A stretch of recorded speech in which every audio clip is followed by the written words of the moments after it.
जुल्म करती जवानी भी नहीं मांगोगे, हाँ। खून में अपनी रवानी भी नहीं मांगोगे। मेरे महाराजगंज के मिट्टी पे बरसने वाले, मैं जब गरजूंगा तो पानी भी नहीं मांगोगे। आज से ही अपने महाराजगंज के 500 बच्चे को हाँ। फ्री में बीपीएससी का तैयारी कराएंगे, क्योंकि इसी बीपीएससी से एसडीएम बनता है, डीएसपी बनता है। अगर सोचिए मेरा मकसद क्या है, अगर हमारे क्षेत्र का लड़का, हमारे क्षेत्र का युवा डीएसपी बनेगा, एसडीएम बनेगा और इस राज्य का जो सर्वोच्चम पोस्ट है हाँ। डीएसपी, एसपी, वहाँ पहुंचे। डीएसपी और एसडीएम वहां पहुंचेगा, इससे बड़ा खुशी का बात क्या हो सकता है। नीतीश जी ये बताइए हमको कि सब लोग जो नेताई करने आता है, विधायक, सांसद, मंत्री बनने का जैसे सपना होता है, वो कहता है कि हम जब जीत जाएंगे तो ये काम कर देंगे। नीतीश जी बिना जीते, बिना चुनाव लड़े ही काम करने में लगे हुए हैं, कह रहे हैं कि बच्चा को पढ़ा देंगे, पूरा प्राइवेट में पढ़ाएंगे, हम उसका जिम्मा उठाएंगे। तो इसका क्या मकसद है? इसमें कोई राजनीति है क्या? वो सिर्फ एक ही बात बोलते हैं कि भले आप एक रोटी कम खाइए लेकिन अपना बच्चा को शिक्षा जरूर पढ़ाइए, अपने बच्चा को पढ़ाई जरूर कराइए। आखिर में वो ऐसा क्यों कहते हैं? क्योंकि उनको मालूम है कि जब बाबा भीमराव अंबेडकर जी बोले थे कि आप जब शिक्षित होंगे तो एक साथ संगठित होंगे, जब संगठित होंगे तब संघर्ष करेंगे तो इसका फल कुछ और होगा। तो मुकेश सहनी महाराजगंज के सीट पर वीटो लगा दिए हैं। वीटो पावर मतलब कि बोल दिए हैं कि सीट हमरा चाहिए ही चाहिए। नीतीश द्विवेदी ऐसा का जादू कर दिले बाड़े कि इतना मतलब बड़का बड़का नेता कहत ना ना ई सीट तो वीआईपी के दिया ही। मेरा बस चले ना तो मैं अपने पूरे महाराजगंज में प्राइवेट स्कूल खुलवा दूं। काहे सरकारी ठीक नहीं है? सरकारी का हाल आप जाके देखिए। और ये मैं नहीं, ये 15 दिन के यात्रा में हमारे देवतुल्य जनता ने मुझे अवगत कराया, दिखाया कि सरकारी का पढ़ाई क्या है। सरकारी में बकरी बना हुआ है, वहाँ कौन होना चाहिए। बीपीएससी में पीटी और मेंस दोनों होता है, दोनों फ्री में पढ़ाएंगे? बिल्कुल, दोनों हमारे तरफ से, हमारे बच्चे के लिए दोनों फ्री है। क्या चूल मच गया इतना शिक्षा को लेकर? कुछ दबा वबा खाए हैं, कोई सिखा दिया है, क्या बात है? मैं बोला कि आप लोग को क्या चाहिए, तो वो बोला कि मुझे ऐसा नेता चाहिए कि जो पटना सदन में जाए और सीना चौड़ा करके अपने हमारे हक का बात करे। अगर हमारा हक नहीं मिले तो सदन में जो हक देने वाले बैठे हैं उनके छतिया पे चढ़ के लाके उनके चरण में रख दे। ऐसा मुझे लीडर चाहिए, इससे कम कुछ नहीं चाहिए। कि महाराजगंज में एक एक है वीर जो रोकेगा तीर, नीतीश द्विवेदी। क्योंकि उसमें अधिकतर हमारी माँ बहन थी और माँ बहन बोली थी कि बेटा आप टेंशन मत लो, हम घर से निकलेंगे, खाना बना के पहले ही खा के हम आपको देखने आएंगे। और प्रशांत जी आप भी आए थे, याद करिए, आपको लगा ना कम से कम 20 से 25 हजारों संख्या में हमारी माँ बहन आके, तो कहीं ना कहीं हमारी माँ बहन का अपेक्षा है 2 लड़का निकल जाए, 2 लड़का डीएसपी बन गया, 2 लड़का डीएसपी बन गया तो हमारे लिए कितना खुशी का बात होगा। छोड़िए ये विधायक, मंत्री, सांसद, आप ये सोचिए, लोग कहेगा कि अरे वाह क्या सोच है। बस मैं लोग के दिल में उतरना चाहता हूँ, ना कि दिमाग में। 15 जून को महाराजगंज में एक सभा के दौरान नीतीश द्विवेदी इस बात का दावा करते हैं कि वो महाराजगंज के 500 बच्चों को फ्री में बीपीएससी का तैयारी करवाएंगे। उस मंच पर मुकेश सहनी भी मौजूद थे और उसके बाद उसी मंच से नीतीश द्विवेदी ने अपने 8 मिनट के भाषण में लमसम 5 मिनट सिर्फ शिक्षा पर बात की थी। हमने उनको कहा था कि हम आपको इस सभा के बाद पकड़ेंगे। 10-12 दिन बीता है और हम नीतीश द्विवेदी जी के बगल में बैठे हैं और हम ये पूछना चाहते हैं कि नीतीश जी ने जो दावा और वादा उस दिन किया था उसमें कितना सच्चाई है। पहले तो बहुत स्वागत है आपका। देखिए प्रधान जी, आपको भी अपने दिल के गहराइयों से बहुत बहुत धन्यवाद, और जितने भी हमारे देवतुल्य दर्शक है मैं उनको प्रणाम कर रहा हूँ। पहला बात हम यही पूछेंगे, नीतीश जी के अंदर क्या चूल मच गया इतना शिक्षा को लेकर? कुछ दबा वबा खाए हैं, कोई सिखा दिया है, क्या बात है? देखिए प्रधान जी, क्यों नहीं चूल मचेगा। आज बताइए, आज का जो जमाना है, महाराजगंज ही नहीं, देश ही नहीं, बल्कि पूरा विश्व जो है सिर्फ शिक्षा के दम पे ही आज चल रहा है। आपको पता है कि किसी महापुरुष ने कहा था कि शिक्षा वो शेरनी का दूध है जो जितना पिएगा, जो जितना जानेगा उतना ही धारेगा। तो आज मैं भी चाहता हूं कि हमारे क्षेत्र के हर एक बच्चा शिक्षा से वंचित ना रहे। और इसके ऐसा क्यों सोचते हैं आप? ऐसा देखिए, इसलिए सोचते हैं कि आज देखिए देश आज कितना आगे बढ़ते जा रहा है। आज देखिए एआई का जमाना आ गया, आगे और भी जमाना आने वाला है। शिक्षा, अगर किसी को शिक्षा के बारे में जानकारी नहीं होगा, वो जानेंगे नहीं, तो आज हमारे क्षेत्र के जितने भी गरीब, शोषित और वंचित अच्छा खुशहाल जीवन नहीं जी सकते हैं। तो मेरा सबसे पहला काम है कि शिक्षा होगा तो हम भी युवा हैं और हमारे जितने भी भाई बहन हैं, बच्चे हैं, ये सब लोग युवा हैं। और युवा आगे जाएगा तो देश आगे जाएगा। आपके नेता का एक फेमस डायलॉग है शिक्षा को लेकर, याद है आपको?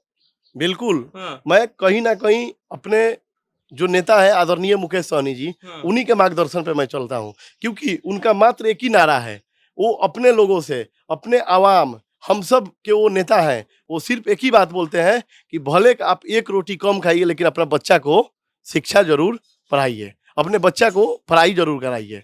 आखिर में वो ऐसा क्यों कहते हैं? क्योंकि उनको मालूम है कि जब बाबा भीमराव अंबेडकर जी बोले थे कि आप जब शिक्षित होंगे तो एक साथ संगठित होंगे, जब संगठित होंगे तब संघर्ष करेंगे तो इसका फल कुछ और होगा। तो सेम टू सेम मैं भी यही अपने क्षेत्र के जनता से चाहता हूँ कि शिक्षा इतना जरूरी है कि जितना जरूरी खाना नहीं है। तो एग्जैक्टली हमको ये बताइए नीतीश जी, आप कि आप करने क्या वाले हैं, क्या करने जा रहे हैं आप महाराजगंज में? देखिए प्रशांत जी, आपको भी मालूम है कि मैं अपने क्षेत्र में 1 से 15 जून तक मैं जन आशीर्वाद यात्रा निकाला था। उस जन आशीर्वाद यात्रा में मैं गांव-गांव जा रहा था, लगभग 30 सभा किया था और 1 लाख से अधिक लोगों से मैं मिला होगा। उसमें सिर्फ मात्र हमारे क्षेत्र के देवतुल्य जनता का एक ही का नाम था कि मेरा बच्चा अच्छा शिक्षा नहीं ले पा रहा है, नीतीश जी कुछ ऐसा करिए कि मेरा बच्चा अच्छा शिक्षा ले पाए। मैं बोला कि ऐसा क्यों? तो जो सरकारी स्कूल का व्यवस्था है उसमें आप बताइए प्रशांत जी कि एक ठेला वाला, एक रिक्शा वाला कैसे अपने बच्चा को प्राइवेट स्कूल में आज के समय में पढ़ा सकता है? जबकि सोचना चाहिए कि इस देश, इस पूरा विश्व में अगर सबसे ज्यादा अगर कोई देश तरक्की कर रहा है तो उस देश में स्वास्थ्य और शिक्षा फ्री है, मुफ्त है। लेकिन अपने यहाँ देखिए ऐसा कुछ नहीं है। लेकिन मैं आपको वादा के साथ मैं अपने देवतुल्य जनता को कहना चाहता हूँ कि जब तक मैं इस महाराजगंज के लिए लड़ूंगा, महाराजगंज के लिए मैं बेटा हूँ और महाराजगंज के लिए मैं कुछ करूंगा तो शिक्षा में सबसे अधिक मैं करूंगा, चाहे इसके लिए कुछ भी मुझे करना पड़े। आज आपको भी मालूम होगा कि हम लोग बीपीएससी का लाए हैं। उस दिन आपने जैसे अभी बोला कि 15 दिन जो सभा करने के बाद जो महत्वपूर्ण सभा जिस दिन हुआ था, मैंने 8 मिनट का भाषण दिया था। उस भाषण में मैं यही ना बोला था कि मैं 500 बच्चे को फ्री में बीपीएससी का कोर्स कराऊंगा। अब मैं आपको बता रहा हूं कि ये कहीं ना कहीं इसका तैयारी चल चुका है और ये हो रहा है और ये होकर ही रहेगा। हम ये कर रहे हैं कि आज से ही अपने महाराजगंज के 500 बच्चे को फ्री में बीपीएससी का तैयारी कराएंगे, क्योंकि इसी बीपीएससी से एसडीएम बनता है, डीएसपी बनता है। अगर सोचिए मेरा मकसद क्या है, अगर हमारे क्षेत्र का लड़का, हमारे क्षेत्र का युवा डीएसपी बनेगा, एसडीएम बनेगा और इस राज्य का जो सर्वोच्चम पोस्ट है डीएसपी, एसपी, डीएसपी और एसडीएम वहां पहुंचेगा, इससे बड़ा खुशी का बात क्या हो सकता है? बताइए आप। अच्छा हमको ये बताइए कि बीपीएससी ही क्यों? क्या बीपीएससी ही सिर्फ आपके लिए शिक्षा है? देखिए प्रशांत जी, ये चीज आपको भी, हमको भी और सबको पता है कि इस राज्य का अगर सबसे बड़ा कोई पोस्ट होता है, बड़ा कोई पद होता है, तो ये बीपीएससी के ही परीक्षा से प्राप्त होता है। मैं आपको बता रहा हूं कि मेरा बस चले ना तो मैं अपने पूरे महाराजगंज में प्राइवेट स्कूल खुलवा दूं। क्या सरकारी ठीक नहीं है? सरकारी का हाल आप जाके देखिए। और ये मैं नहीं, ये 15 दिन के यात्रा में हमारे देवतुल्य जनता ने मुझे अवगत कराया, दिखाया कि सरकारी का पढ़ाई क्या है। सरकारी में बकरी बना हुआ है, वहाँ कौन होना चाहिए? बीपीएससी में पीटी और मेंस दोनों होता है, दोनों फ्री में पढ़ाएंगे? बिल्कुल, दोनों हमारे तरफ से, हमारे बच्चे के लिए दोनों फ्री है। जो भी तैयारी करना चाहता है, जो भी तैयारी करना चाहता है, पैसा 1 रुपया नहीं लगेगा। 1 रुपया नहीं लगेगा। क्यों लगेगा? मेरे रहते हुए अगर पैसा लगने लगे तो फिर क्या मतलब? मैं आपको एक और बता रहा हूँ कि ये बीपीएससी कराने का सिर्फ एक और मकसद है मेरा, कि हमारे क्षेत्र का बच्चा जो पढ़ना चाहता है, जो कुछ करना चाहता है, जो अपने महाराजगंज का मान सम्मान बढ़ाना चाहता है, वो पैसा बिना बीपीएससी का तैयारी करने से कभी नहीं छूटेगा। बीपीएससी का तैयारी करेगा ही करेगा। पैसा ना रहे उससे कोई मतलब नहीं, कोई मतलब नहीं है। 500 बच्चा इस बार करेगा ही, तभी शुरुआत है, आगे देखिए होता है क्या। अब हमको ये बताइए नीतीश जी कि शिक्षा फ्री में आपको देने का आइडिया कहाँ से आया और इससे क्या बदल जाएगा? देखिए प्रशांत जी, शिक्षा फ्री ही होना चाहिए। आप हमारे साथ चलिए, इस विश्व का सबसे अच्छा देश जो आज तरक्की के पर सबसे नंबर 1 है, वहां जाके देखिए शिक्षा और स्वास्थ्य दोनों फ्री है। मैं आपको बता रहा हूं कि अभी तो ये 500 बच्चे के लिए बीपीएससी फ्री हुआ है, मेरा जब बस चलेगा तो महाराजगंज में शिक्षा फ्री रहेगा। क्योंकि हमारे जितने भी हमारे युवा बच्चे हैं, क्योंकि वो युवा देश का भविष्य होते हैं, क्षेत्र का भविष्य होते हैं।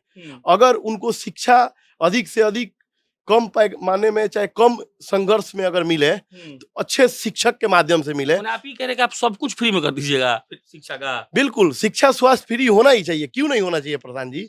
आप बताइए ना, शिक्षा किसको नहीं चाहिए? उसमें ना गरीब का मतलब है, ना अमीर का मतलब है, इसमें कोई भेदभाव नहीं है। जहाँ भेदभाव नहीं है वो तो फ्री होना ही चाहिए। शिक्षा फ्री होना चाहिए। स्वास्थ्य क्या, आज आप अच्छा बोल रहे हैं तो ऐसा थोड़ी है कि आप लगातार अच्छा बोलते रहेंगे, आपका भी तबीयत खराब होगा। तो क्यों नहीं, आपको अगर किसी चीज पे अगर कुछ करना है तो स्वास्थ्य और शिक्षा पे। आपको भी पता है, आप खूब अब पैसा वाला रहिए, लेकिन अगर आपको स्वास्थ्य खराब हो जाए, कैंसर, आपको एक दिन मन लगेगा रूम में? नहीं, काट जैसा बिस्तर हलेगा। क्यों? क्योंकि आपको बार बार मन करेगा कि मेरा कैंसर हुआ है, मेरा पैसा होगा क्या। और आपको लाख पैसा रहेगा, दो ज्ञान होता है, सामाजिक ज्ञान और किताबी ज्ञान। आपको सामाजिक ज्ञान नहीं है, आपको बोलने का किसी से तमीज नहीं है, किसे क्या बोलना है, कुछ आप समझ नहीं पा रहे हैं, तो वो पैसा आपके लिए कोई मतलब नहीं है। तो ठीक उसी प्रकार से शिक्षा और स्वास्थ्य इतना ही जरूरी है एक इंसान के अंदर। इतना पैसा जो आप खर्चा करिएगा बीपीएससी के बच्चा लोगों को पढ़ाने में, पैसा तो बहुत लग रहा होगा, ये सब कहाँ से आता है जी? देखिए, मैं आपको बता दूं कि आज हमारे जितने भी महाराज उनके जनता है, मैं इन लोग को बोलता हूँ कि आप लोग देखिए, ये जितना भी एक एक पैसा ये खर्चा कर रहा हूँ, ये मैं अपने लिए नहीं कर रहा हूँ, ये मैं आपके लिए कर रहा हूँ। और रही बात राजनीति का, तो राजनीतिक प्रशांत जी कहाँ से नहीं चालू होता है?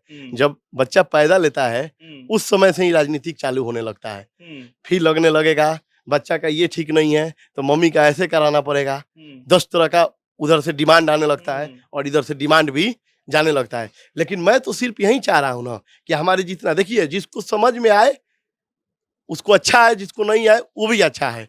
मेरे लिए कोई गम और कोई कम का बात नहीं है। मैं ये काम करूंगा, चाहे इसके लिए हमको कुछ भी करना पड़े, चाहे कितना भी हमको पसीना बहाना पड़े। मैं कोई अपने पिताजी का खेत बेच के नहीं ना आया हूँ कि मुझे डर है। मैं किसी से उधार नहीं ना लेके आया हूँ कि मुझे डर है। मैं अपने पसीना से कमा के लाया हूँ। और जब मेरा पसीना का कमाई, अगर सोचिए प्रशांत जी की, अगर उस बीपीएससी में 2 लड़का निकल जाए, 2 लड़का डीएसपी बन गया, 2 लड़का डीएसपी बन गया, तो हमारे लिए कितना खुशी का बात होगा। छोड़िए ये विधायक, मंत्री, सांसद, आप ये सोचिए, लोग कहेगा कि अरे वाह क्या सोच है।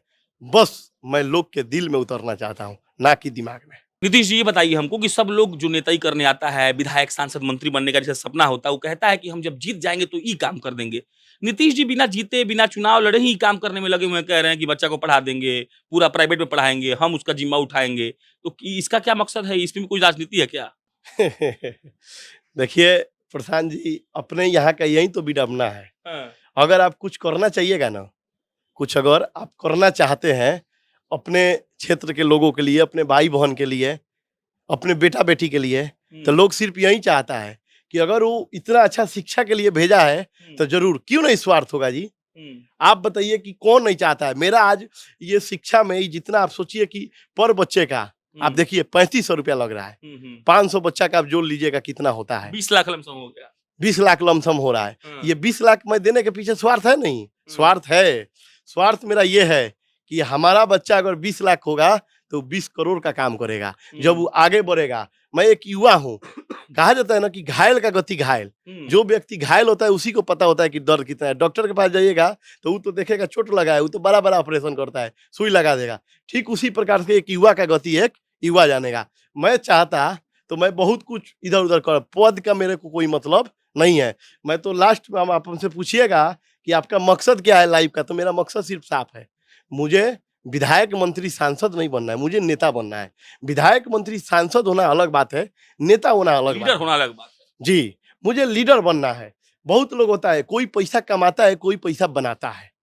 आप उनसे पूछिएगा, पैसा कमाने वाला मजदूर भी पैसा कमाता है, और बनाने वाला, एक चाहे वो प्रधानमंत्री जी हो, चाहे कोई भी हो, वो भी चाहते हैं कि जब हमारे देश में पैसा बनेगा तो हमारा देश तरक्की करेगा।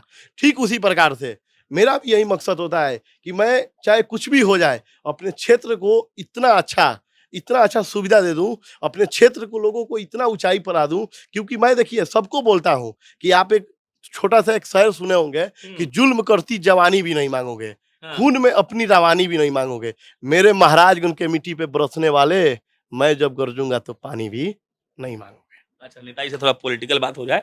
पटना में खबर चल रहा है कि मुकेश सहनी महाराजगंज के सीट पर वीटो लगा दिए हैं। वीटो पावर मतलब कि बोल दिए हैं कि ई सीट हमरा चाहिए ही चाहिए।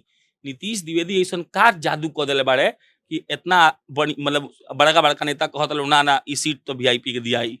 देखिए प्रशांत जी, हमारे जो आदरणीय नेताजी है ना, हाँ। मुकेश सहनी जी, हमारे जो मुख्यमंत्री चेहरा आदरणीय तेजस्वी यादव जी, ये लोग काफी बिहार के परिपक्व नेता है। ये लोग कोई कम नहीं है और ये लोग संघर्ष जानता है। ये लोग को मालूम है कि नीतीश द्विवेदी 2021 से महाराजगंज में संघर्ष कर रहा है, ना कि सफल होने के लिए बल्कि लड़ाई लड़ने के लिए। क्योंकि देखिए, जब आप अपने क्षेत्र के हक के, अपने आवाम के लिए लड़ाई नहीं लड़ेंगे, आज मान लीजिए कि आपको जनता, मेरी महाराजगंज की जनता बोलती थी कि मैं बोला कि आप लोग को क्या चाहिए, तो वो बोला कि मुझे ऐसा नेता चाहिए कि जो पटना सदन में जाए और सीना चौड़ा करके अपने हमारे हक का बात करे। अगर हमारा हक नहीं मिले तो सदन में जो हक देने वाले बैठे हैं उनके छतिया पे चढ़ के लाके उनके चरण में रख दे। ऐसा मुझे लीडर चाहिए, इससे कम कुछ नहीं चाहिए। मैं भी वादा किया कि माँ बहन, आप याद दिलाना चाहता हूँ कि जिस तरह आप अपना पेट काट के अपना बेटा को, क्योंकि आप लोग से बड़ा त्यागी इस धरती पे कोई नहीं है। क्योंकि अगर मुझे बहुत ज्यादा शक्ति का जरूरत है ना, तो मैं किसका पूजा करूंगा? दुर्गा जी का। ठीक बात। मुझे अगर विद्या का जरूरत है तो मैं सरस्वती जी का।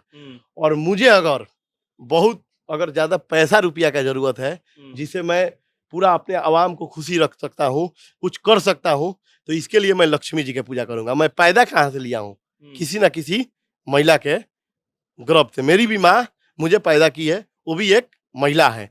आपको भी पता है कि जिस देश पे हम लोग बैठे हैं, इस देश का नाम है भारत माता। तो अपना जो देश है वास्तव में महिला प्रधान है। अब मैं आपको बता रहा हूँ, आपको पता होना चाहिए। मेरे सभा में एक देखे थे, एक मीडिया वाला भी डाले थे कि महाराजगंज में एक गो है वीर जो रोकेगा तीर, नीतीश द्विवेदी। क्योंकि उसमें अधिकतर हमारी माँ बहन थी और माँ बहन बोली थी कि बेटा आप टेंशन मत लो, हम घर से निकलेंगे, खाना बना के पहले ही खा के हम आपको देखने आएंगे। और प्रशांत जी, आप भी आए थे, याद करिए। आपको लगा ना कम से कम 20 से 25 हजारों संख्या में हमारी माँ बहन आके, तो कहीं ना कहीं हमारी माँ बहन का अपेक्षा है। आपको पता है कि एक बेटा के सामने अगर कोई माँ को उसको बोल दे तो वो क्या करता है, उसका खून कितना बरबरा जाता है। ठीक उसी प्रकार से हमारे माँ बहन का अगर कोई हक नहीं देगा तो उसको भी हमको छीनने में, उसको तोड़ने में कमी तो हम नहीं छोड़ेंगे। ये बात आप देख लीजिए। एक आखिरी सवाल, महाराजगंज में हम पिछले 10-7 दिन पहले घूमने गए थे, हमको एक महिला मिली। वो महिला बोली कि रोडवे नहीं था। फिर एक दिन नीतीश जी यहाँ घूमने आए, फिर हम नीतीश जी को बोले कि रोड बना दीजिए।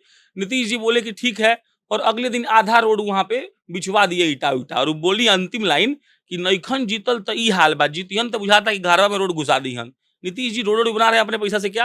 देखिए, ये तो हमारे देवतुल्य जनता का आशीर्वाद उनका है। वीडियो है, 8 लाख लोग उस वीडियो को देखा है नीतीश जी। जी जी, मैं समझ रहा हूँ। रही बात, तो ये कहानी आप बोल रहे हैं शायद भगौचा का। करेक्ट। ये तकीपुर पंचायत में एक भगौचा गांव है। और मैं बता रहा हूँ कि जब मैं पहली बार राजनीति करने गया ना अपने महाराजगंज में, तो मैं अपना क्षेत्र को घूमना चालू किया। बोलू आज लोग आए होंगे, देखिएगा 1 महीना से ट्रेंडिंग होते होंगे। ये नीतीश द्विवेदी का उम्र कितना हुआ, जब से इनको समाज के बारे में पता है तब से मैं अपने लोगों के बीच में गया हूँ। चुनाव तो आज आया है, मैं 4 साल पीछे। तो जब मैं गया ना, उस समय मैं कोई पार्टी और कोई पोस्ट पे, इस टाइप का मैंने राजनीतिक पोस्ट पे कोई मैं नहीं था। उस समय ऑल इंडिया पंचायत परिषद के अध्यक्ष था, आज भी हैं। तो मैं ऐसा ही गांव पंचायत में सर्वे करने गया, तो मैं देखा प्रशांत जी, देखिए ये दुख का बात है कहना। देखिए, एक होता है कि तो नहीं बोलना चाहिए मीडिया पे क्योंकि अपना क्षेत्र का बात है, लेकिन बोलने से भी वो चीज होता है, ये बात मैं मानता हूँ। जब मैं वहां गया ना, तो कम से कम 50 से 60 घर था। पता है, ये बरसात का आज का मौसम है। 1 महीना पहले आप जाके उन लोग के घर घर जाइए, वो लोग गेहूं पिसवा के रख लिए हैं। सोचिए प्रधान जी, कैसे निकलेंगे? रास्ता वैसा है कि साइकिल नहीं चल पाता है, किसी का तबीयत खराब हो जाए वो पूरा छटपटाते हैं। पता है प्रधान जी, जब मुझे पता चला ना कि ऐसा हो गया है, तो मैं बोला कि ये पैसा रुपया जो मैं मेहनत के कमाया वो किस काम का? सोचिए कि अगर कोई हमारे माँ बहन को अगर गर्भवती है, उनको अगर जाना हो, कैसे करेंगी? ये दुख दर्द अगर इस समय में अगर हमारे महाराजगंज में ऐसा हाल है, तो मैं अपने महाराजगंज में आज तक लीडर मैं नहीं देखा हूँ, क्योंकि लीडर का काम ये नहीं होता। ये मंत्री विधायक सांसद देखते होंगे, अधिकारी वही आते हैं, दरोगा जी उसी सीट पे आएंगे, लेकिन कोई कोई एसएचओ का रुतबा देखिएगा, कोई कोई एसएचओ का देखिएगा वो अपने ही राज्य में सबको फंसा उसा के निकल जाएंगे। तो ठीक उसी प्रकार के विधायक भी वहां आते हैं तो सिर्फ वो 5 साल के लिए आते हैं। तो देखिए प्रधान जी, मैंने जब देखा ना, तो देखिए कहीं ना कहीं हम लोग सभी लोग कानून का आदर करते हैं, कानून का रिस्पेक्ट करते हैं। मैंने देखा कि मुझसे जितना हो पाया मैंने इसे क्या ऐसा कर दूं जिससे वो पूरा सिस्टम हो जाए। तो मैं देखा कि जो 200 मीटर का रोड था ना, उसमें मिट्टी बरवा देने से और ईंटकरण करा देने से कम से कम ये सामना, आज देखिए आज ऐसा नहीं हो रहा है। आज वो लोग आज के आज गेहूं पिसवा रहे हैं और आज के आज इसी रोड से चल के हम कवर करने भी गए थे, चले गए थे। बनवाए थे। जी जी, तो ये सिर्फ मैं इसलिए ना, उन लोग को देख के मेरा आत्मा पिघल गया। मैं इतना पिघल गया कि देखिए मैं विधायक बनूं चाहे नहीं बनूं वो अलग बात है, लेकिन मैं इतना जरूर होगा कि मेरा एक एक जो क्षेत्र का, एक एक हमारे देवतुल्य जनता का जो परेशानी है, जो प्रॉब्लम है, उनका बेटा बन के, जिस तरह उनका बेटा लड़ता है सरकारी दफ्तर में जाकर ठोकर खाता है, तो हमको तो ठोकर कोई नहीं खिलाएगा, ये बात तो याद रखिएगा। क्योंकि हमको अगर कोई ठोकर खिलाएगा तो उसको उठा के बिक देंगे इतना दूर कि वो फिर दिखाई नहीं देगा। तो आप इतना जान लीजिए कि ये सब चीज जो मैं देखा ना, ये आपने अच्छा देखा है और आप वहां तक गए, इसके लिए मैं आपको धन्यवाद करता हूँ कि कम से कम आप तो मान लीजिए पटना में बैठ के अपना न्यूज करते हैं पूरा बिहार का, लेकिन अगर आप हमारे क्षेत्र में गए और बगौचा गांव के तकीपुर पंचायत में गए तो इससे बड़ा बात हमारे लिए कुछ नहीं हो सकता है। चलिए समाप्त करते हैं। बाकी अगर कोई ऐसा युवा जो कुर्सी पर बैठकर इस बात का दावा करता हो कि हम पढ़ाए अपना लइकन सन के और उस सब पढ़ाई फ्री में हुई, तो हमको लगता है कि उन पत्रकारों को, ऐसे युवा नेताओं को कवरेज देना चाहिए। बाकी नीतीश द्विवेदी कोर्स देते हैं कि नहीं, पढ़ाई सही में होगा कि नहीं, ये सब भी वक्त आने पर पूछ भी लेंगे और सबूत के साथ आपके सामने रख भी देंगे। मेरा नाम प्रशांत है, आप जनता जंक्शन देख रहे थे। बहुत बहुत धन्यवाद।